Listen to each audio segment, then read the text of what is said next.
Fly away home, my sweet ladybird. Nursery rhymes are the first songs we learn to sing as kids. They're supposed to be sweet, pleasant rhymes. But here's the truth. Some of them are anything but sweet. Behind those cheerful words are stories soaked in blood. Tales of plague wiping out entire towns, executions carried out in the name of power, and rebellions that ended in death. These rhymes were never written for children. They were warnings, secrets, memories of horror disguised in rhythm so they could survive. So before you sing another nursery rhyme to your child, watch this video and discover the dark, gruesome history of the 13 nursery rhymes kids should never sing. The 10th is the most shocking.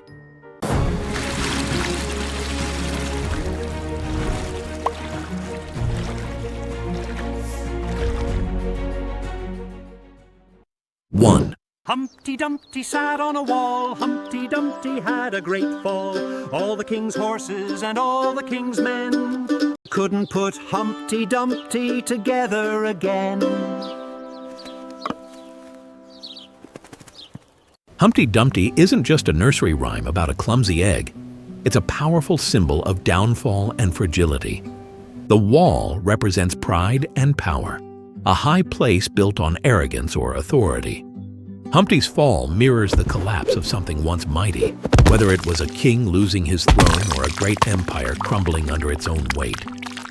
The line, "All the king's horses and all the king's men couldn't put Humpty together again," shows that some damage can't be undone. No matter how much power or force is used, once something shatters completely, it's gone forever. 2. Little Miss Muffet sat on a tuffet, eating her curds and whey. Along came a spider who sat... Little Miss Muffet. You thought this was about a girl who was afraid of a spider? Well, the story is stranger. The rhyme may have been written for Patience Muffet, the daughter of an English entomologist in the 16th century. Her father studied insects and spiders, and some say the rhyme mocked her fear of them. Others believe the spider was a symbol for political enemies, people she or her family feared. Either way, what sounds like a silly rhyme may have started as a jab at a real person. Along came a spider who sat... 3. Ring around the rosy, a pocket full of posies. Ashes, ashes, we all fall down. It sounds like a playful chant from the playground, but its roots are anything but fun. Ring Around the Rosie goes back to the Black Death of the 14th century, one of the deadliest plagues in human history. The ring around the rosy described the red rash on plague victims. Pocket full of posies was herbs people carried to ward off disease. And ashes, ashes, we all fall down. That wasn't playtime, it was mass death and cremation. What children sing today once symbolized the horror of the bubonic plague.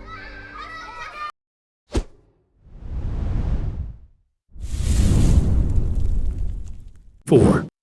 Mary, Mary, quite contrary, how does your garden grow?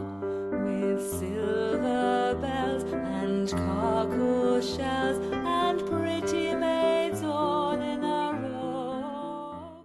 This wasn't about gardening, it was about murder. Mary, Mary, quite contrary refers to Queen Mary I of England, also known as Bloody Mary. During her reign, 1553 to 1558, nearly 300 Protestants were burned alive for refusing to convert to Catholicism. The silver bells and cockle shells weren't flowers. They were torture devices. And the pretty maids all in a row? Likely rows of graves. A gentle nursery rhyme hiding the story of religious persecution and fire. 5. Jack and Jill went up the hill to fetch a pail of water. Jack fell down and broke his crown, and Jill came tumbling after. You've heard it 100 times. I bet you thought these were two children going up a hill. Sorry to disappoint you once again. Jack wasn't a boy, he was King Louis XVI of France. And losing his crown wasn't a playground fall, it was the guillotine. During the French Revolution, 1789 to 1799, France was drowning in hunger, crushing taxes, and outrage at royal luxury. By 1793, the people's anger had reached its boiling point. King Louis was arrested, charged with treason, and publicly executed on January 21, 1793. The blade fell, and the king's crown rolled away. But the rhyme doesn't end there. Jill came tumbling after. That's no accident either. Jill was Marie Antoinette, the queen whose extravagance made her a symbol of corruption. She too met the same fate as her husband and was beheaded on October 16, 1793. Jack and Jill wasn't about fetching water. It was about losing your head in the tides of revolution. 6. There was an old woman who lived in a shoe. She had so many children she didn't know what to do. She gave them some broth without any bread, whipped them all soundly and put them to bed. It sounds playful, almost funny. But this kid's nursery rhyme is actually a haunting picture of poverty and survival. There was an old woman who lived in a shoe. Wasn't a random image. It was England in the 1700s, during the Industrial Revolution, when the poor were crammed into filthy slums with barely enough space to breathe, let alone live. The old woman symbolized struggling mothers, overworked, underfed, and raising too many children in impossible conditions. The shoe represented their tiny, overcrowded homes, built like boxes stacked upon each other in industrial cities. And when the rhyme says she whipped them soundly and put them to bed, it wasn't cruelty. Discipline became survival. This wasn't a bedtime story. It was a reflection of the brutal poverty, child labor, and hunger that defined life for England's working class.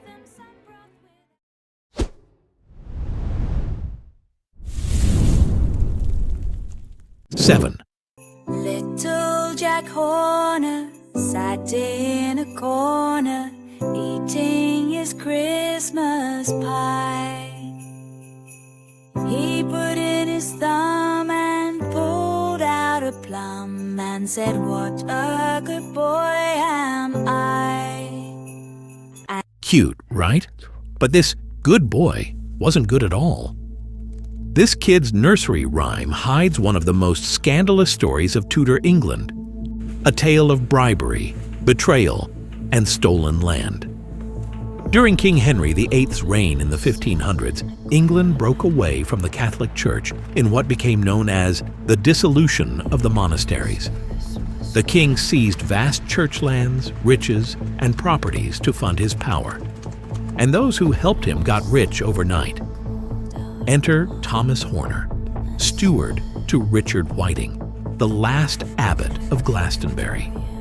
When Whiting tried to save the abbey, he reportedly baked 12 property deeds into a pie as a secret bribe for the king. Horner was sent to deliver it, but legend says he couldn't resist temptation.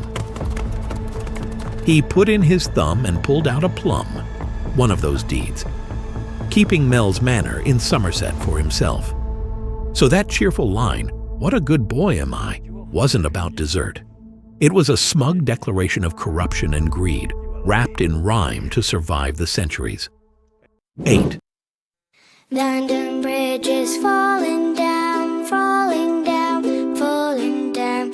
London Bridge is falling down, my fair lady. It's sung in games, but the words are tied to centuries of destruction. London Bridge collapsed many times through fire, Viking attacks, and decay. The earliest wooden bridge was destroyed by Viking attacks in 1014. Later, bridges were ruined by fires in 1136 and again in 1212, then decayed over time until the old stone bridge was replaced in 1831. The darker legend says children were buried alive in its foundations to keep the bridge standing, a reflection of ancient pagan sacrifice rituals. Whether legend or truth, the chant has become a ghostly echo of blood beneath stone.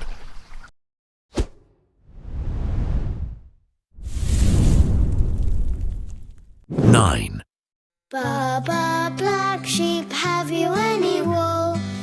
yes sir, 3 bags full. 1 for the master, 1 for the dame, and 1 for the little boy who lives down the lane. This rhyme is widely known. Even children of this generation scream it at the top of their lungs. It's a simple song with a chilling truth behind it.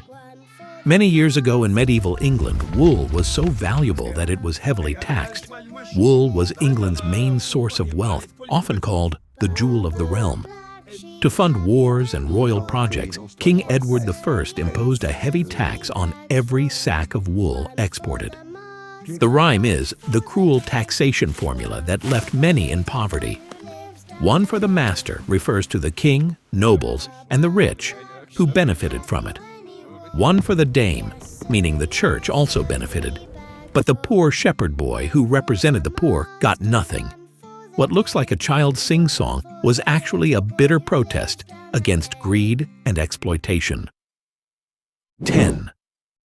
3 blind mice, 3 blind mice, 3 how they run, 3 how they run. They all ran after a farmer's wife who cut off the quills of the carving there. Did you ever see such a sight in your life as 3 blind mice? It sounds innocent. 3 cute, clumsy mice chasing after a farmer's wife. But this cheerful kid's nursery rhyme hides a story soaked in blood and fire. The 3 blind mice weren't mice at all. They were 3 Protestant bishops, Nicholas Ridley, Hugh Latimer, and Thomas Cranmer, who lived during the reign of Queen Mary I of England, better known as Bloody Mary. They were called blind, not because they couldn't see, but because they refused to see the Catholic faith as truth. Their blindness was defiance, and it cost them everything.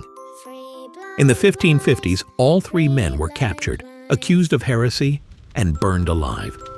The rhyme's sing-song rhythm hides their screams. The farmer's wife, who cut off their tails with a carving knife, that was Queen Mary herself, executing them one by one in her crusade to restore Catholicism to England. So next time you hear 3 blind mice, remember, it's not about rodents.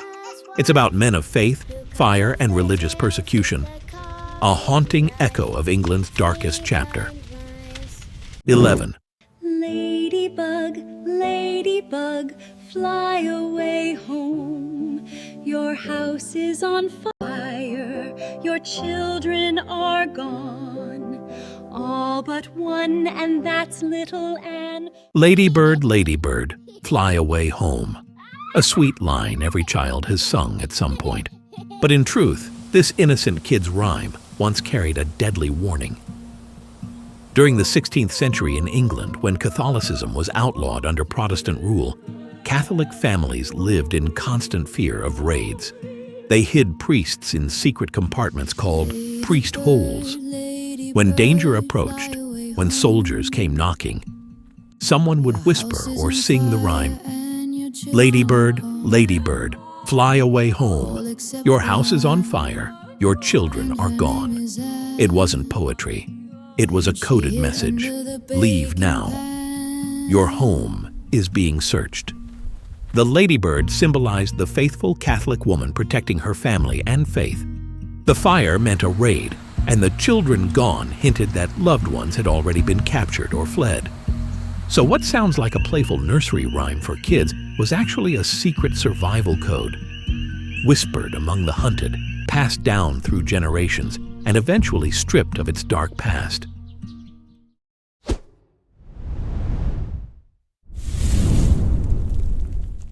"12. Little boy blue, come blow your horn. The sheep's in the meadow, the cow's in the corn. But where is the boy who looks after the sheep? He's under a haystack fast asleep." At first glance, it sounds innocent, but some see in it the story of neglect. It was written to mock a careless shepherd or even a clergyman who slept while duty was calling. The rhyme first appeared in print in Mother Goose's Melody, circa 1765, a time when England's rural workforce was collapsing due to urban migration during the Industrial Revolution in the 18th century. Little Boy Blue wasn't just lazy. He was a symbol of failure and forgotten responsibility. 13. Pop Goes the Weasel. Catchy and playful, right? But in Victorian England, it meant something very different. Pop was slang for pawning. A weasel was a coat.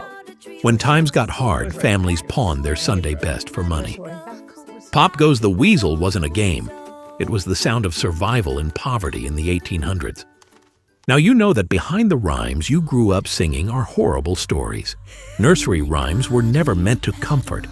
They were meant to remember. They may sound like children's games or interesting poems, but they were born from the darkest corners of history.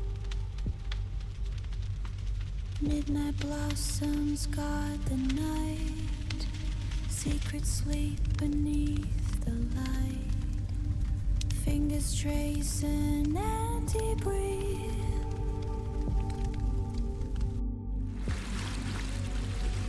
Echoes tell what time won't bring.